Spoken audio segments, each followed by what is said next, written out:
Hello दोस्तों, welcome back our YouTube channel Anand study zone. आज जैसा कि मैंने आप लोगों से वोटिंग किया था कि किस क्वेश्चन का आप लोगों को गेस चाहिए, मैथ का सब्जेक्ट का चाहिए, साइंस का चाहिए, तो आप लोगों का सभी को मांग था कि मैथ का गेस लाया जाए। तो आज मैं आपके साथ लेकर आया हूँ मैथ का वेरी इंपॉर्टेंट गेस क्वेश्चन, जो कि एग्जाम में इसी टाइप का क्वेश्चन ही पूछे जाने वाले हैं। तो और लास्ट में बने रहिएगा इस वीडियो में, क्योंकि लास्ट का जो 3 क्वेश्चन वो 100% गेसिंग क्वेश्चन है, वो तो आना ही आना तय है क्वेश्चन में।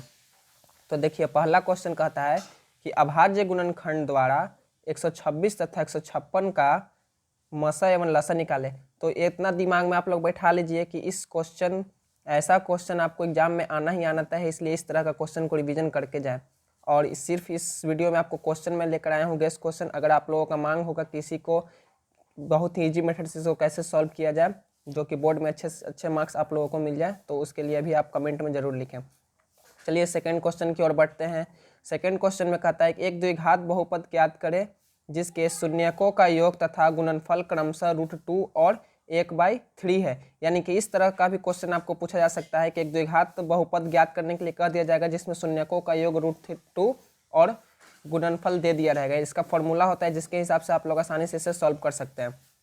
थर्ड क्वेश्चन की ओर देखते हैं और बोलता है कि द्विघात समीकरण की 2x² - 6x + 3 के मूलों की प्रकृति ज्ञात कीजिए। यानी कि इसका डी यानी कि विवेचक निकालने के बाद आप लोगों को पता चल जाएगा कि कैसे इसका प्रकृति ज्ञात किया जाता है। ऐसा तरह का ये सब जितने भी क्वेश्चन आप लोगों को बताया जा रही है, बहुत ही इंपॉर्टेंट क्वेश्चन, इसी तरह के क्वेश्चन आपको एग्जाम में देखने को मिलेंगे, इसलिए जिस टाइप को बता रहे हैं उस टाइप को रिविजन करके जाएँ। फोर्थ क्वेश्चन कहता है कि समांतर श्रेणी 18 15.1/2 13 का कौन सा पद -47 है। यानी कि कौन सा पद जब आपसे पूछे तो एन का वैल्यू आपको फाइंड करने के लिए बोल रहा है, जिसमें -47 जो है एन दिया हुआ है। ए और डी आप लोग निकाल के आप लोग समझदार है, खुद सॉल्व कर लीजिएगा। 5 नंबर क्वेश्चन कहता है कि के किस मान के लिए समीकरण 2x² - 10x + k = 0 के मूल वास्तविक है या नहीं। तो इसको भी सबसे पहले इसी को एक आप लोगों को जो नीचे क्वेश्चन नंबर 6 में दिखाई दे रहा होगा कि a1/a2 b1/b2 एवं c1/c2 की तुलना करके ज्ञात करें कि निम्नलिखित में जो युग्म दिया हुआ है, दो इक्वेशन दिया हुआ है, समीकरण दिया हुआ है, इसको तुलना करके आप लोगों को बताना होगा कि संगत होगा या असंगत। इसी तरह ये वाला जो आप लोगों को दिया हुआ है a1 a2 b1 b2 और c1 c2, इसी से आपको 5 से 6 क्वेश्चन आप लोगों को ऑब्जेक्टिव में भी देखने को मिल जाएंगे, जो कि काफ़ी इंपॉर्टेंट रहेगा। तो आप लोग कमेंट में कीजिए कि इसके लिए ऑब्जेक्टिव का सीरीज अगर लाया जाए, जो कि काफ़ी इंपॉर्टेंट है, अगर वो कर लेते हैं आप लोग तो सभी क्वेश्चन आप लोगों को आसानी से सॉल्व होते जाएगा। 7 नंबर में कहता है कि x और y में संबंध ज्ञात करिए जबकि बिंदु x y बिंदु 7 1 और 3 5 से समदूरस्थ है।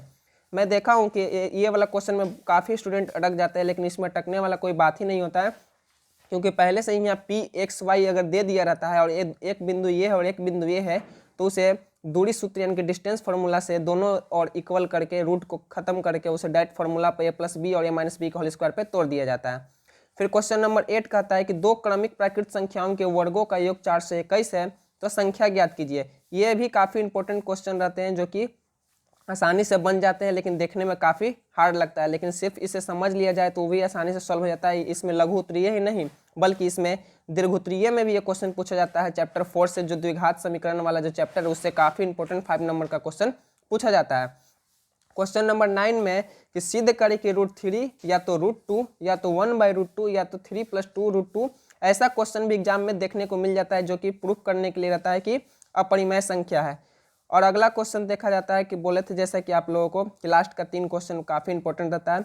तो 10 नंबर क्वेश्चन है कि एक वृत्त ज्ञात करें क्षेत्रफल जिसकी परिधि 66 सेंटीमीटर, यानी कि वृत्त का परिधि आप लोगों को दे दिया रहेगा 66 सेंटीमीटर, और इसका क्या क्षेत्रफल निकालने के लिए कहेगा। तो ये तो ईजी है कि 2πr = 66 करके उससे r निकाल के इसे हम लोग वृत्त के क्षेत्रफल पर सेट कर देंगे। लेकिन जो कि बहुत इंपॉर्टेंट क्वेश्चन जो हर एग्जाम में पूछा जाता है, मैट्रिक में हर बार बोर्ड में पूछ दिया जाता है, देखने को मिल ही जाता है कि एक वृत्त के चतुर्थांश का क्षेत्रफल ज्ञात करिए जिसकी परिधि 44 सेंटीमीटर है। यानी परिधि के फॉर्मूला से इसे r फाइंड करके इसे क्या कर लेंगे, चतुर्थांश का क्षेत्रफल निकालेंगे। चतुर्थांश का मतलब क्वार्टर होता है कि वृत्त का क्षेत्रफल πr² होता है, तो उसे 4 से हम लोग डिवाइड करके निकाल लेंगे।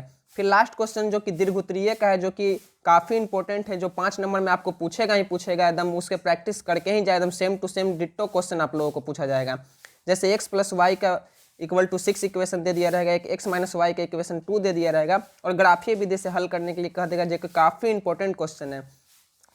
तो जैसा कि आप लोगों को ये 10 क्वेश्चन, टॉप 10 क्वेश्चन जो कि एग्जाम में पूछे ही जाएंगे इसी तरह के क्वेश्चन, इसलिए इसे रिवीजन कर लें। और अगर आप लोग चाहते हैं कि इसमें वीडियो में इस सब का सॉल्यूशन कैसे बना लिया जाता है आसानी से, जो बच्चे मतलब अभी लास्ट में तैयारी करने के लिए आए हैं और वो भी चाहते हैं कि मैथ में 70-80 प्लस नंबर आए, तो आप लोग जरूर कमेंट में बोलें कि इसका सोल्यूशन भी सर आप लेके आइए, जो कि इंपॉर्टेंट क्वेश्चन पूछा जाता है। तो मिलते हैं अगले नेक्स्ट वीडियो में। धन्यवाद, थैंक यू, बाय बाय। आप लोगों का सपोर्ट रहेगा तो मैं ज़रूर आगे बढ़ूंगा। सो आप लोग सपोर्ट बनाए रखें और ज़्यादा से ज़्यादा वीडियो को अपने फ्रेंड के साथ शेयर करें ताकि सभी तक ये क्वेश्चन पहुँचे। थैंक यू, मिलते हैं अगले नेक्स्ट वीडियो में।